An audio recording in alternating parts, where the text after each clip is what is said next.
Hi ಸ್ನೇಹಿತರೆ, ನಮಸ್ಕಾರ ಎಲ್ಲರಿಗೂ. SSC ಸ್ಟಾಫ್ ಸೆಲೆಕ್ಷನ್ ಕಮಿಷನ್ ವತಿಯಿಂದ 39,481 ಹುದ್ದೆಗೆ ಆನ್ಲೈನ್ ಮುಖಾಂತರ ಅರ್ಜಿಯನ್ನು ಆಹ್ವಾನಿಸಲಾಗಿದೆ. ಈ ಒಂದು SSC ಕಡೆಯಿಂದ 39,480 ಹುದ್ದೆಗಳ ಬಗ್ಗೆ ಸಂಪೂರ್ಣವಾದ ಮಾಹಿತಿಯನ್ನು ಕೊಡ್ತೇನೆ. ಕೊನೆಯ ದಿನಾಂಕ ಆಗಿರ್ಬೋದು, ಅರ್ಜಿ ಸಲ್ಲಿಸುವ ದಿನಾಂಕ, ಎಜುಕೇಷನ್ ಕ್ವಾಲಿಫಿಕೇಷನ್ ಏನು, ಮತ್ತು ಇದಕ್ಕೆ ಅರ್ಜಿ ಸಲ್ಲಿಸೋಕ್ಕೆ ಯಾವೆಲ್ಲ ಡಾಕ್ಯುಮೆಂಟ್ಸ್ಗಳು ಬೇಕು ಅಂತ ಈ ವಿಡಿಯೋದಲ್ಲಿ ಸಂಪೂರ್ಣದ ಮಾಹಿತಿಯನ್ನು ಕೊಡ್ತಾ ಹೋಗ್ತೀನಿ. ವಿಡಿಯೋನ ಪೂರ್ತಿಯಾಗಿ ಸ್ಕಿಪ್ ಮಾಡಿದೆ ನೋಡಿ. ಪೇಪರ್ ಪ್ರಕಟಣೆಯಲ್ಲಿ ಕೂಡ ಕೊಟ್ಟಿದ್ದಾರೆ. 39,481 ಕಾನ್ಸ್ಟೇಬಲ್ ಹುದ್ದೆಗಳಿಗೆ ಆನ್ಲೈನ್ ಮುಖಾಂತರ ಅರ್ಜಿಯನ್ನು ಆಹ್ವಾನಿಸಲಾಗಿದೆ. ಇದರ ವಿಶೇಷತೆ ಏನಪ್ಪ ಅಂದರೆ, ನೀವು ಕೂಡ ಈ ಒಂದು ಎಕ್ಸಾಮನ್ನು ಕನ್ನಡದಲ್ಲಿ ಬರೀಬೋದು ಅಂತ ಸ್ಪಷ್ಟವಾಗಿ ಕೊಟ್ಟಿದ್ದಾರೆ. SSCಯನ್ನು ಕನ್ನಡದಲ್ಲಿ ಕೂಡ ನೀವು ಬರೀಬೋದು. ಇದನ್ನು ಇಂಗ್ಲೀಷ್ ಮತ್ತು ಹಿಂದಿಯಲ್ಲಿ ಮೊದಲು ಬರೀಬೋದಾಗಿತ್ತು, ಇವಾಗ ಕನ್ನಡದಲ್ಲಿ ಕೂಡ ಈ ಒಂದು ಪರೀಕ್ಷೆಯನ್ನು ಬರೀಬೋದು.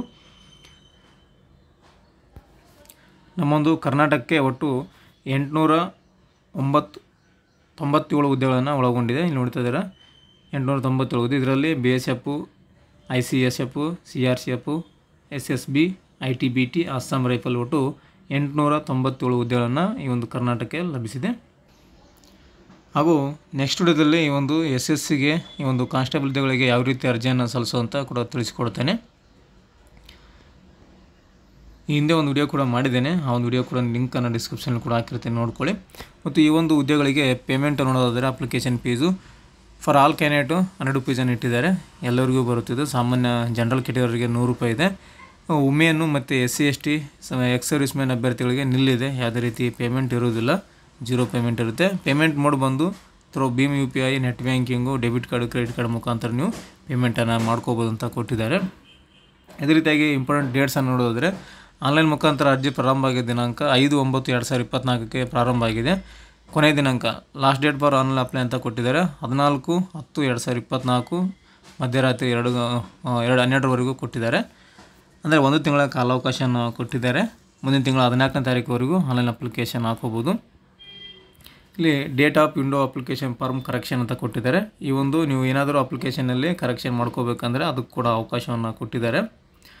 ಮತ್ತು ಇಲ್ಲಿ ಆನ್ಲೈನ್ ಪೇಮೆಂಟ್ ಕರೆಕ್ಷನ್ ಕೂಡ ಕೊಟ್ಟಿದ್ದಾರೆ. 5/11/2022ವರೆಗೂ ಅಂತ ಕೊಟ್ಟಿದ್ದಾರೆ. ಒಟ್ಟು 3 ದಿನ ನಿಮಗೆ ಕಾಲಾವಕಾಶ ಕೊಟ್ಟು 5ರಿಂದ 7ನೇ ತಾರೀಕುವರೆಗೂ ನಿಮಗೆ ಈ ಒಂದು ಆನ್ಲೈನ್ ಕರೆಕ್ಷನ್ ಮಾಡ್ಕೋಕ್ಕೆ ಅವಕಾಶವನ್ನು ಕೊಟ್ಟಿದ್ದಾರೆ. ಮತ್ತು ಇಲ್ಲಿ ಎಕ್ಸಾಮ್ ಯಾವಾಗ ನಡೆಸ್ತಾರೆ ಅಂತ ಅದನ್ನು ಕೂಡ ಡೇಟನ್ನು ಅನೌನ್ಸನ್ನು ಕೊಟ್ಟಿದ್ದಾರೆ. ಅಂದರೆ ಸಂಭಾವ್ಯ ಪಟ್ಟಿ ಅಂತಲೇ ಹೇಳ್ಬೋದು. ಇದು ಅಂದರೆ ಜನವರಿಯಿಂದ ಅಥವಾ ಫೆಬ್ರವರಿವರೆಗೂ 2025 ಜನವರಿ ಅಥವಾ ಫೆಬ್ರವರಿನಲ್ಲಿ ಈ ಒಂದು ಕಂಪ್ಯೂಟರ್ ಬೇಸ್ಡ್ ಎಕ್ಸಾಮನ್ನು ನಡೆಸ್ತಾರೆ ಅಂತ ಕೊಟ್ಟಿದ್ದಾರೆ. CBT, CBE ಅಂತ ಏನು ಕರಿತೀವಲ್ಲ, ಆ ಒಂದು ಎಕ್ಸಾಮನ್ನು ಜನವರಿ ಅಥವಾ ಫೆಬ್ರವರಿನಲ್ಲಿ ಮಾಡ್ತಾರೆ. ನೆಕ್ಸ್ಟ್ ಇದಾದ ನಂತರ ಏಜ್ ಲಿಮಿಟನ್ನು ನೋಡೋದಾದರೆ, ಮಿನಿಮಮ್ ಏಜು 18 ವರ್ಷ ಆಗಿರಲೇಬೇಕು, ಮ್ಯಾಕ್ಸಿಮಮ್ 23 ವರ್ಷ ಅಂತ ಕೊಟ್ಟಿದ್ದಾರೆ. ಹಾಗೆ age relaxation is applicable as per rules ಅಂತ ಕೊಟ್ಟಿದ್ದಾರೆ. ವಯಸ್ಸಿನ ಮಿತಿ ಸರ್ಕಾರ ಆದೇಶದಂತೆ ವಯೋಮಿತಿ ಸಡಿಲಿಕೆ ಇರುತ್ತೆ ಅಂತ ಕೂಡ ಕೊಟ್ಟಿದ್ದಾರೆ. ನಂತರ ಈ ಒಂದು ಕಾನ್ಸ್ಟೇಬಲ್ ಹುದ್ದೆಗೆ SSC GD ಕಾನ್ಸ್ಟೇಬಲ್ ಹುದ್ದೆಗೆ ಮೆಟ್ರಿಕ್ಯುಲೇಷನ್ ಅಂತ ಕೊಟ್ಟಿದ್ದಾರೆ. SLC ಪಾಸ್ ಆದವರು ಇದಕ್ಕೆ ಅರ್ಜಿಯನ್ನು ಸಲ್ಲಿಸ್ಬೋದು. SLCನಲ್ಲಿ ನೀವು ಪಾಸ್ ಆದರೆ ಅರ್ಜಿಯನ್ನು ಸಲ್ಲಿಸೋಕ್ಕೆ ಎಲಿಜಿಬಲ್ ಅಂತಲೇ ಹೇಳ್ಬೋದು. ಇಲ್ಲಿ ಯಾವೆಲ್ಲ ಹುದ್ದೆಗಳಿಗೆ ಎಷ್ಟೆಷ್ಟು ಪೋಸ್ಟನ್ನು ಇಟ್ಟಿದ್ದಾರೆ ಅಂತ ಇಲ್ಲಿ ನೋಡ್ತಾ ಇದ್ದಾರೆ. ಪೋಸ್ಟ್ಗಳು BSFನಲ್ಲಿ ಮೇಲಿಗೆ 13,000, CISFನಲ್ಲಿ 6,430, ಇದು ಮೇಲು ಹೇಳ್ತಾ ಇರೋದು, ಮೇಲಿಗೆ ಹೇಳ್ತಾ ಇದ್ದೀನಿ. CRPFನಲ್ಲಿ 11,000, SSBನಲ್ಲಿ 819 ಹುದ್ದೆ. ಅವುಗಳಿದೆ ITBTನಲ್ಲಿ ಮತ್ತು ARSHFನಲ್ಲಿ ಈ ರೀತಿಯ ಹುದ್ದೆಗಳನ್ನು ಇಟ್ಟಿದ್ದಾರೆ. ಒಟ್ಟು 39,481 ಪೋಸ್ಟನ್ನು ಒಳಗೊಂಡಿದೆ. ಇದಿಷ್ಟು ಈ ಒಂದು SSCನ ಒಂದು GD ಕಾನ್ಸ್ಟೇಬಲ್ ಹುದ್ದೆ ಬಗ್ಗೆ ಮಾಹಿತಿಯನ್ನು ಕೊಟ್ಟಿದ್ದೇನೆ. ಇವಾಗ ಈ ಒಂದು ಡಾಕ್ಯುಮೆಂಟ್ ಏನೆಲ್ಲ ಬೇಕು ಅಂತ ತಿಳಿಸ್ಕೊಡ್ತಾ ಇದ್ದೀನಿ. ಮೊದಲಾಗಿ ಅಭ್ಯರ್ಥಿಯ ಒಂದು ಆಧಾರ್ ಕಾರ್ಡ್ ಬೇಕಾಗುತ್ತೆ, ಮತ್ತು SLC ಮಾಸ್ ಕಾರ್ಡ್ ಬೇಕಾಗುತ್ತೆ, ಮತ್ತು ಫೋಟೋ ಬೇಕಾಗುತ್ತೆ, ಮತ್ತು ಸೈನ್ ಕೂಡ ಬೇಕಾಗುತ್ತೆ, ಸಿಗ್ನೇಚರ್ ಕೂಡ ಬೇಕಾಗುತ್ತೆ. ಮತ್ತು ಕ್ಯಾಸ್ಟ್ ಇನ್ಕಮ್ ಕೂಡ ಬೇಕಾಗುತ್ತೆ, ಕ್ಯಾಸ್ಟ್ ಇನ್ಕಮ್ 2 ಬೇಕು.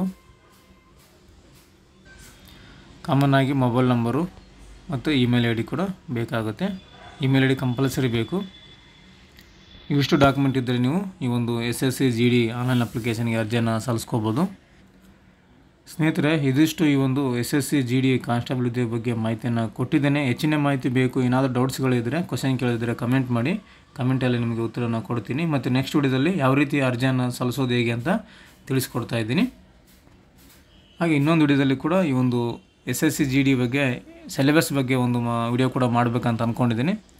ಅಂದರೆ ಈ ಒಂದು ಎಕ್ಸಾಮ್ ಬರೆಯೋರಿಗೆ ಈ ಒಂದು ಸಿಲೆಬಸ್ ಏನಿದೆ, ಎಕ್ಸಾಮ್ ಪ್ಯಾಟರ್ನ್ ಯಾವ ರೀತಿ ಇರುತ್ತೆ ಅದನ್ನು ತಿಳಿಸ್ಕೊಡ್ತಾ ಇದ್ದೀನಿ. ನೆಕ್ಸ್ಟ್ ವಿಡಿಯೋದಲ್ಲಿ ಎಕ್ಸಾಮ್ ಪ್ಯಾಟರ್ನು ಮತ್ತು ಸಿಲೆಬಸ್ಸು ಯಾವ ರೀತಿ ಇರುತ್ತೆ ಅಂತ ಮತ್ತು ಎಲಿಜಿಬಿಲಿಟಿ ಕ್ರೈಟೇರಿಯಾ ಡೀಟೇಲ್ಸ್ ಎಲ್ಲನೂ ಕೂಡ ನೆಕ್ಸ್ಟ್ ವಿಡಿಯೋದಲ್ಲಿ ಮಾಡ್ತೇನೆ. ಅಂದರೆ ಒಂದು 2 ಡೇಸ್ ನಂತರ ಮಾಡ್ತೇನೆ, ನೋಡ್ಕೊಳ್ಳಿ. ಸೊ ಈ ಒಂದು ವಿಡಿಯೋ ನಿಮಗೆ ಉಪಯುಕ್ತ ಆಗಿದೆ ಅಂತ ಅಂದ್ಕೊತೀನಿ. ನೆಕ್ಸ್ಟ್ ಈ ಥರ ಇನ್ನೊಂದು ಉಪಯುಕ್ತ ಮಾಹಿತಿಯೊಂದಿಗೆ ಇನ್ನೊಂದು ವಿಡಿಯೋದಲ್ಲಿ ನಿಮ್ಮನ್ನು ಭೇಟಿ ಆಗ್ತೀನಿ ಅಂತ ಹೇಳ್ತಾ, ಹಾಗೆ ಯಾರೆಲ್ಲ ನಮ್ಮ ಚಾನಲ್ನ ಹೊಸದಾಗಿ ನೋಡ್ತಾ ಇದ್ದೀರಾ, ಸಬ್ಸ್ಕ್ರೈಬ್ ಮಾಡ್ಕೊಂಡಿಲ್ವೋ ದಯವಿಟ್ಟು ಸಬ್ಸ್ಕ್ರೈಬ್ ಮಾಡಿಕೊಂಡು ಬೆಲ್ ಐಕನನ್ನು ಪ್ರೆಸ್ ಮಾಡ್ಕೊಳ್ಳಿ. Thanks for the watching.